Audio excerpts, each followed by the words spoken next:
कॾहिं बि तव्हां चयो न वठिजो, छो त ही तव्हांखे चाहिनि था त ही जीअं तव्हां दीन इस्लाम खे छॾियो ऐं सिरी जहलियत वारा थियो। तंहिंजे करे अल्लाह तबारक व तआला ईमान वारनि खे इन्हनि खां बचण जी तलक़ीन कई आहे। हुज़ूर अकरम सल्लल्लाहु अलैहि वसल्लम जी हदीस शरीफ़ जो मफ़हूम आहे, पाण करीमन सल्लल्लाहु अलैहि वसल्लम फरमायो त इंसान जे दिलि में जॾहिं ईमान रासिख़ थो थी वञे, मज़बूत थो थी वञे, त पोइ जेकॾहिं जो उन्हनि खे बाहि जे शोलनि में विधो वञे पोइ बि हू ईमान तां न फिरंदो, यानी नुक़सान बर्दाश्त कंदो पर ईमान तां न हटंदो। बर सूरत हिन वक़्तु बि मुस्लमाननि खे इहा ई तलक़ीन आहे, इहा ई नसीहत आहे त कॾहिं बि तव्हां काफ़िरनि यहूदियुनि मुनाफ़िक़नि जो चयो न वठिजो। जेकॾहिं वठंदव त ज़रूरु नुक़सान वारा थींदव। ऐं हिन वक़्तु असां ॾिसूं था मुशाहिदे तौर ते बावजूदि इस्लामी मुल्कनि जे हिन वक़्तु असां नुक़सान में था थींदा वञूं। छाजे करे जो असां सभु कुझु उन्हनि खां यहूदियुनि खां मुनाफ़िक़नि खां असां सभु कुझु असां उन्हनि खां सलाह मशवरो था वठूं। हता की ॾिसो त जेके बि मुस्लमान मुल्क आहिनि उनमें सभु एडवाइज़र वग़ैरह हे हो सभु कुझु सलाहूं मशवरा ईअं सम्झो त अमेरिका खां या उन्हनि जे हवालनि खां था वरिता वञनि। हालांकि मुस्लमाननि जी हिन वक़्तु थोरे जो अक्सरियत आहे, अलाए केतिरा मुल्क आहिनि, ईअं सम्झो त कमो बेश 50 मुल्क आहिनि मुस्लमान मुल्क आहिनि जंहिंजा मुस्लमान अॻुवान आहिनि। पोइ बि ॾिसो त हिन वक़्तु असां हुननि जे चए ते लॻाऊं, उन्हनि जे सलाहनि मशवरनि ते अमल कयूं था त ॾिसो त असां नुक़सान था खणूं। त असांजी ईअं सम्झो त मुस्लमान बावजूदि ईअं सम्झो त 50 मुल्कनि में नुमाइंदगी हुजण जे बावजूदि बि असां इंतिशार जो शिकार आहियूं। हिन वक़्तु बि असां ईअं सम्झो त निडणका थी चुका आहियूं। त मिलत ईअं सम्झो त कुफ़ार अलाए केतिरनि ईअं सम्झो त मुल्कनि में मुस्लमान मुल्कनि में हिन वक़्तु विगोड़ बर्पा करे छॾियो आहे।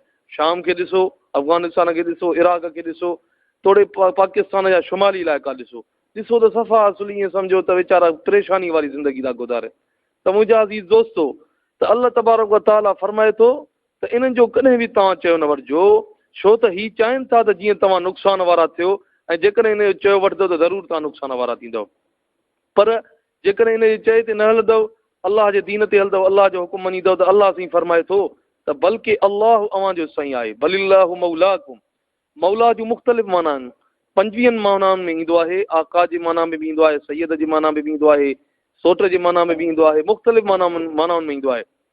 इन जॻह ते जेको मौला जो लफ़्ज़ आहे उहो मददगार जे लफ़्ज़ में माना में मददगार जी माना में आहे, यानी अल्लाह तबारक व तआला तव्हांजो मददगार आहे ऐं इहो चङो मदद ॾींदड़ आहे।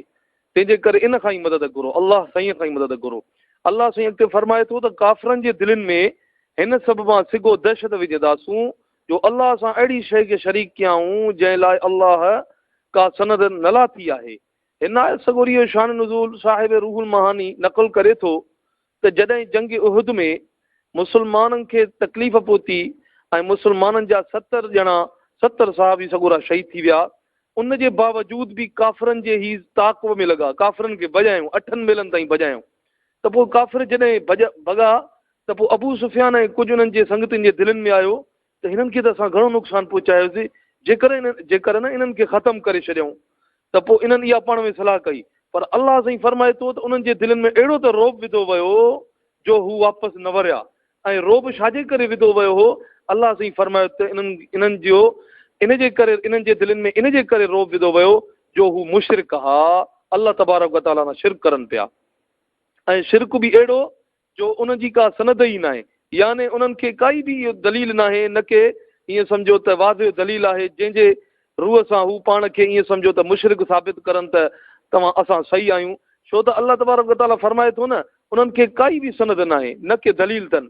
उहो पंहिंजी अंधी तक़लीद ते आहिनि, पंहिंजे अबनि ॾाॾनि जे दीन ते, त असां पंहिंजे अबनि ॾाॾनि जे दीन ते आहियूं। लेकिन अल्लाह तबारक व तआला फरमाए थो त मुशरिकनि जे दिलनि में रोब पइजी वियो, हू वापसि न वरिया। ऐं हर मुशरिक जे दिलि में ईअं सम्झो त रोब हूंदो आहे मुवाहिद जो, छो त अल्लाह तबारक व तआला फरमाए थो त इन्हनि काफ़िरनि जे दिलनि में रोब विधो वियो इन जे करे जो हू मुशरिक हा। अल्लाह साईं अॻिते फरमाए थो त इन शिरक जो असरु छा आहे, वमअवाहुमुन्नार, ऐं संदन जाइ बाहि आहे। अल्लाह साईं अॻिते फरमाए थो ऐं उहो ज़ालिमनि जो हंधु बुछड़ो आहे। तंहिंजे करे अल्लाह तबारक व तआला फरमाए थो ॿी जॻह ते इन शिरक लज़ुल्म नदी, त बेशक ज़ुल्म अज़ीम आहे शिरक, माना सभ खां वधीक जेको वॾो ज़ुल्म आहे उहो आहे शिरक। उन खां बाद में अचे थो हुकूकुल इबाद, कंहिंजा हक़ खाइण, इहे बाद में आहिनि। पहिरें नंबर ते जेको ज़ुल्म आहे उहो आहे अलाह सां शरीक करणु। अलाह साईं फरमाए थो जेको अलाह सां शरीक करे थो, अलाह सां शिरक करे थो, त उनजो जेको हंधु आहे उहो बुछड़ो आहे, उहो आहे जहन्नम। दुआ आहे अलाह साईं खां, अलाह साईं तव्हां असांखे शिरक जहिड़ी मोदी मर्द खां उम्मत मुस्लिमा खे समूरनि इंसान ज़ात खे बचाए। अमा अलैना इल्लल बलागुल मुबीन।